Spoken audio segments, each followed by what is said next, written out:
ఏది అయినా ట్రై చెయ్యి ఆచి చికెన్ మసాలా. ఆచి చికెన్ మసాలా. ఏలూరు ఎంపీ పుట్టా మహేష్ యాదవ్కు సంబంధించి వివాదం నడుస్తున్నటువంటి నేపథ్యంలో అసలు డ్రగ్స్ తీసుకున్న తర్వాత ఇప్పటికే పోలీసులు అతని మీద కేసు నమోదు చేసినటువంటిది అయితే ఉంది. అయితే టీడీపీలో ఇప్పుడు అది ఒక దుమారం లేపినటువంటి పరిస్థితి అయితే కనిపిస్తుంది. ప్రస్తుతం మనతో టీడీపీ రాష్ట్ర అధ్యక్షులు పల్లా శ్రీనివాస్ గారు ఉన్నారు. ఏం సార్ అసలు పుట్టా మహేష్ యాదవ్కి సంబంధించి అసలు ఇప్పటికే షోకాజ్ నోటీస్ ఇచ్చామని చెప్తున్నారు. అసలు ఎన్ని రోజులు ఎలాంటి చర్యలు చేపట్టబోతున్నారు? కదండి, మనకు వచ్చినటువంటి ఈ టీవీ కథనాలని ఆధారంగా అది ఎందుకంటే ఈ రాష్ట్రంలో జరగలేదు, తెలంగాణ రాష్ట్రంలో జరిగింది. ఆ కథనాలు చూసిన వెంటనే మరంతా మాట్లాడి ఆయనకి షోకాజ్ నోటీస్ ఇవ్వడం జరిగింది. 5 రోజుల లోపల తన వివరణ ఇవ్వాల్సిందిగా కోరుతున్నాం.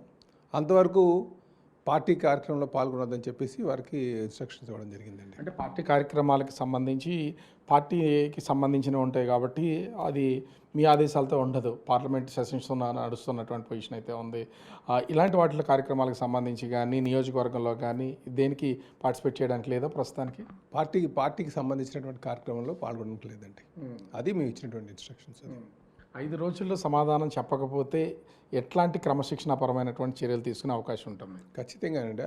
సమాధానం చెప్పలేని పక్షంలో అది మా పార్టీ నియమావళి ప్రకారంగా కఠినమైన చర్యలు ఉంటాయండి. అంటే ఇప్పటికే ప్రభుత్వం అధికారంలోకి వచ్చిన దగ్గర నుంచి కూడా రాష్ట్రంలో గత ప్రభుత్వంలో డ్రగ్స్ గంజాయి ఎక్కువైపోయింది, రాష్ట్రం మొత్తం నాశనం చేసేస్తున్నారని చేసినటువంటి టీడీపీనే ఇప్పుడు అదే పార్టీకి సంబంధించిన ఒక ఎంపీ డ్రగ్స్ కేసులో ఇరుక్కోవడం ఒక విధంగా ప్రతిపక్షాలకు కూడా ఇది మీరు ఒక ఆయుధాన్ని ఇచ్చినట్టే కదా. ఏం చెప్తారు దీని మీద?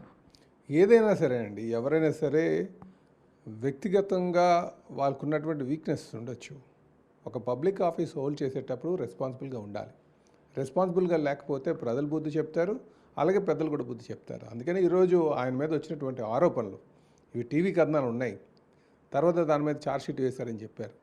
తన కోర్టులో ఇంకా కోర్ట్స్ ఉన్నాయి. ఇవన్నీ వాళ్ళు ప్రూవ్ చేసుకోవాల్సిన అవసరం ఉంది. కనుకనే మేము వారికి టీవీ రిపోర్ట్స్ ఆధారంగా అవన్నీ తీసుకొని ఆయన ఇమీడియట్గా మేము నోటీస్ ఇవ్వడం జరిగింది. ఎవరైనా సరే ఉపేక్షించేది లేదండి. ఎవరైనా తప్పు చేస్తారా కఠినమైన చర్యలు ఉంటాయని చెప్పి తెలియజేస్తారు. అసలు ఒక యంగ్ ఎంపీ పార్లమెంట్లో ప్రాతినిధ్యం వహిస్తున్నటువంటి వ్యక్తి, ఎంతోమందికి ఆదర్శం. ఎన్నికల సమయంలో కూడా అప్పుడు ఆ ప్రతిపక్షంలో ఉన్నటువంటి చంద్రబాబు గారు పక్కనే ఉండి డ్రగ్స్ గురించి గంజాయి గురించి వీటిని మాట్లాడినప్పుడు ఒక ఆదర్శమైనటువంటి ఎంపీగా ఉంటా అన్నటువంటి వ్యక్తి ఇప్పుడు ఈ విధంగా ఉండేసరికి పార్టీకి కూడా కొంత ఇబ్బంది కలిగే పరిస్థితులు ఖచ్చితంగా వస్తాయి. ఏం చెప్తారు? అసలు పార్టీ మహావృక్షం అండి.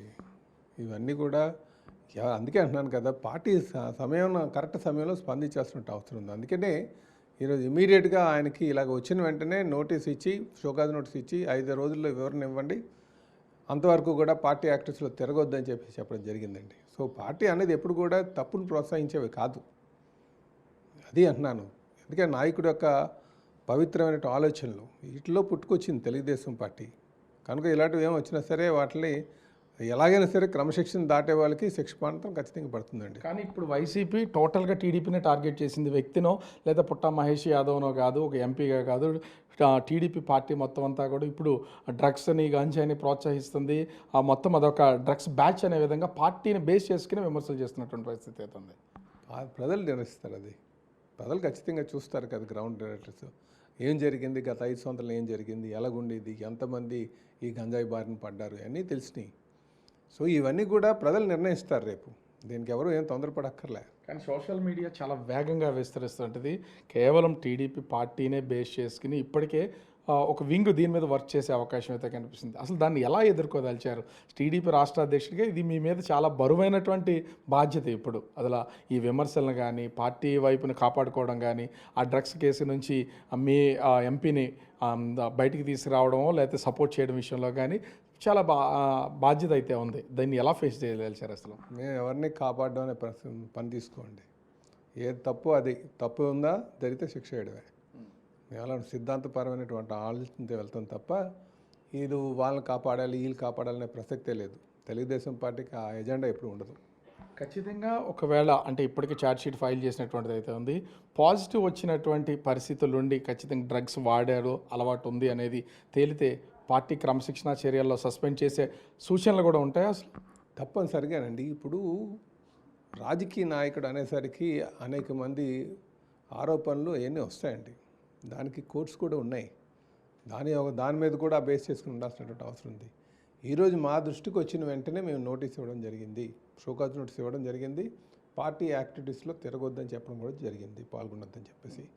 ఇంకా మిగతా డెఫినెట్గా ఈ 5-6 రోజుల్లో వాస్తవాలు ఏమొస్తాయో దాన్ని బట్టి మేము చర్యలు తీసుకుంటామని చెప్పి తెలియజేస్తున్నాం. అంటే ఇప్పటికే పార్టీ జాతీయ అధ్యక్షుడు చంద్రబాబు గారితో అసలు ఏమైనా మాట్లాడడం ఏమైనా జరిగిందా? మీకు ఏమైనా సూచనలు చేయడం లాంటిది ఏమైనా ఉందా అసలు పార్టీ జాతీయ అధ్యక్షుడిగాను, ముఖ్యంగా సీఎం గాను?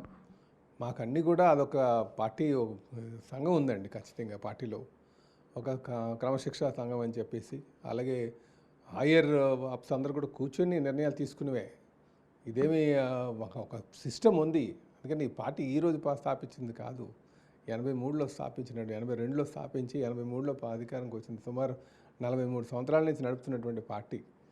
అది ప్రజలందరికీ తెలుసు ఇందులో ఉన్నటువంటి నాయకులు ఎలాగా ఏందని చెప్పేసి. అది యువ నాయకులకి యువత వస్తుంది. యువత ఎలా ఉన్నారంటే వాళ్ళకి కొంచెం జాగ్రత్తగా ఉండాల్సినటువంటి అవసరం ఉంది. సమాజంలో ఒక బాధ్యత కలిగినటువంటి పదవిలో ఉండేటప్పుడు ఏ విధంగా ప్రవర్తించాలన్నది వాళ్ళు తెలుసుకోవాలి.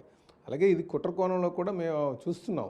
ఏదంటే ఏ రకమైనటువంటి కుట్ర ఉందని భావిస్తున్నారు? కేవలం అంటే ఆ ప్లేస్లో టీడీపీ ఎంపీ పుట్ట మహేష్ యాదవ్ ఉన్నటువంటి సమయంలోనే రైట్ చేశారు అని కొన్ని వ్యతిరేక ప్రచారాలు కూడా జరుగుతున్నాయి. అసలు ఏ రకమైనటువంటి కుట్ర భావిస్తున్నారు? అంటే రాజకీయంగా పార్టీని కించపరచడానికి, దాన్ని బలహీనపరచడానికి అనేక మంది ట్రై చేస్తూ ఉంటారు. అదేందండి, కోడికత్తి డ్రామా ఉంది. నిజంగా అది అందరికీ తెలిసింది కదా. ఇప్పుడు బాబాయ్ హత్య కేసు ఉంది, అందరికీ తెలిసిందే కదా. సో ఇలాంటి కోణాల్లో కూడా మనం గమనించాల్సినటువంటిది. ఒక ఆరోపణలు వచ్చిన తర్వాత సమగ్ర నివేదిక తెచ్చుకోవాల్సిన అవసరం ఉంది. రాజకీయ నాయకులు అనేసరికి మరీ అతిగా స్పందించేటువంటి పరిస్థితి ఉంది. అంటే దీని వెనకేమన్నా వైసీపీ హస్తం ఉందని ఏమైనా భావించే అవకాశం ఏమైనా ఉందా? కానీ పొలిటికల్ గెయిన్స్ కోసం కొంతమంది చేయొచ్చు కదా. అది వైసీపీ పార్టీ అనాలా, లేకపోతే ఆయనకు వ్యతిరేకమైనటువంటి ప్రత్యర్థులు ఏమైనా అయి ఉండొచ్చు, పర్సనల్గా గర్జింగ్ ఉన్నటువంటి అయి ఉండొచ్చు. ఇలాంటివన్నీ కూడా తీసుకోవాల్సిన అవసరం ఉంది. కానీ తెలంగాణలో ఉన్నటువంటిది కాంగ్రెస్ ప్రభుత్వం, జగన్మోహన్ రెడ్డికి కాంగ్రెస్ ప్రభుత్వానికి పడే సూచనలు ఎక్కడా కూడా కనిపించట్లేదు. వాళ్ళు సహకరించే అవకాశం ఏమైనా ఉంటుందా? అవన్నీ మనకు తెలియదండి. మనం జనరల్గా చూడగలిగేది ఏంటంటే ఎవరైనా ఈ కోణంలో కూడా ఆయన ఎంపీ సీట్ కోసం ఏమైనా ఉన్నవారా, లేకపోతే పర్సనల్గా వ్యతిరేకులు ఉన్నారా, ఇలాంటివన్నీ చేసి ఆరోపణలు చేస్తున్నారా, అందుకని సమగ్ర నివేదిక వచ్చిన తర్వాతే మనం చెప్పగలం. మీరేమన్నా పుట్ట మహేష్ యాదవ్తో మాట్లాడడం ఏమైనా జరిగిందా? ఆయన మీకు ఏమన్నా మాటల రూపంలో సంజేసి అసలు ఏం జరిగింది ఏంటని చెప్పడం ఏమైనా జరిగిందా? నాకు వెళ్ళి టీవీ ఆధారంగా తీసుకుందే, టీవీ ఆధారంగా తీసుకునే అనండి, టీవీ వచ్చినటువంటి రిపోర్ట్ మాదిరిగానే. సో 5 రోజుల తర్వాత ఇవ్వబోయే సంజాయిషి, అదేవిధంగా తెలంగాణ పోలీసుల నుంచి వచ్చిన రిపోర్ట్ ఆధారంగా ఖచ్చితంగా అయితే చర్యలు చేపడతారు. తీసుకుంటాం, ఖచ్చితంగా చర్యలు తీసుకుంటాం. ఇందులో ఎవరైనా పార్టీ సిద్ధాంతాలను అతిక్రమించారంటే వాళ్ళపైన ఖచ్చితంగా మీ తీసుకుంటాం. పార్టీకి సంబంధించిన వ్యక్తులు కూడా ఎవరన్నా ఉండే ఛాన్స్ కూడా ఉండొచ్చు కదా. ఇప్పుడు వైసీపీ మీద ఎలా అయితే అనుమానిస్తున్నారో మహేష్ యాదవ్ మీద గిట్టనటువంటి వాళ్ళు కూడా ఉండే అవకాశం ఏమైనా ఉండొచ్చు అనుకుంటున్నారా? కాదు, ఎవరైనా అయ్యి ఉండొచ్చు. పాలిటిక్స్లో ఉండేటప్పుడు ఎలా ఉంటుంది అంటే వాళ్ళు ఎదుగుదలను చూడి ఓర్వలేనటువంటి వాళ్ళు ఉండొచ్చు, ఎవరైనా ఉండొచ్చు. అది వాళ్ళు వీళ్ళని ఏం అక్కర్లేదు. పొలిటికల్ లీడర్, అందుకే అంటున్నాను, పాలిటిక్స్లో ఉండేటప్పుడు చాలా జాగ్రత్తగా ఉండాలి. వ్యక్తిగత వీక్నెసెస్ ఏ ఉన్నాయో, ఏదో ఆ బలహీనతల్ని పక్కన పెట్టాలి. అలాంటివన్నీ జాగ్రత్తగా ఉండాల్సిన అవసరం ఉంది. ఇది మేము చెప్పేది. ఆ పార్టీయా టార్గెట్ చేసింది, ఈ పార్టీయా అని కాదు.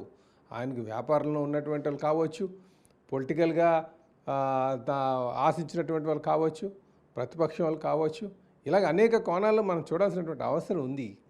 ఇది మొత్తానికి ఎవరైనప్పుడు కూడా ఈ డ్రగ్స్ విషయంలో ఎవరైనా వచ్చినా సరే వాళ్ళని ఉపేక్షించేది లేదని కూడా తెలియజేస్తున్నాండి. అంటే ఇక్కడ ఖచ్చితంగా ఏలూరు ఎంపీ పుట్టా మహేష్ యాదవ్ ఆ డ్రగ్స్ కేసులో ఇరుక్కున్న తర్వాత ప్రస్తుతం అయితే టీడీపీ రాష్ట్ర అధ్యక్షులు పల్లా శ్రీనివాస్ ఒక 5 రోజుల వరకు షోకాజ్ నోటీస్ అది ఇచ్చారు. 5 రోజుల్లో సంజాయిషి ఇవ్వాలి. అదేవిధంగా రిపోర్ట్స్ వచ్చిన తర్వాత వీటి ఆధారంగా ఖచ్చితంగా చర్యలు అయితే చేపడతాం. ఎవరిని ఉపేక్షించేది లేదు. డ్రగ్స్ విషయంలో రాష్ట్ర ప్రభుత్వం ఎక్కడా కూడా ఉపేక్షించేది లేదు. టీవీలో వచ్చినటువంటి కథనాలను చూసి ప్రస్తుతం అయితే షోకాజ్ నోటీస్ జారీ చేసాం. తర్వాత ఏ విధమైనటువంటి రిపోర్ట్స్ వస్తాయో దానికి అనుగుణంగా చర్యలు చేపడతామని టీడీపీ రాష్ట్ర అధ్యక్షులు పల్లా శ్రీనివాస్ గారు చెప్తున్నటువంటి పరిస్థితి కనిపిస్తోంది. కెమెరామెన్ రాముతో రాజు, బిగ్ టీవీ, విశాఖపట్నం.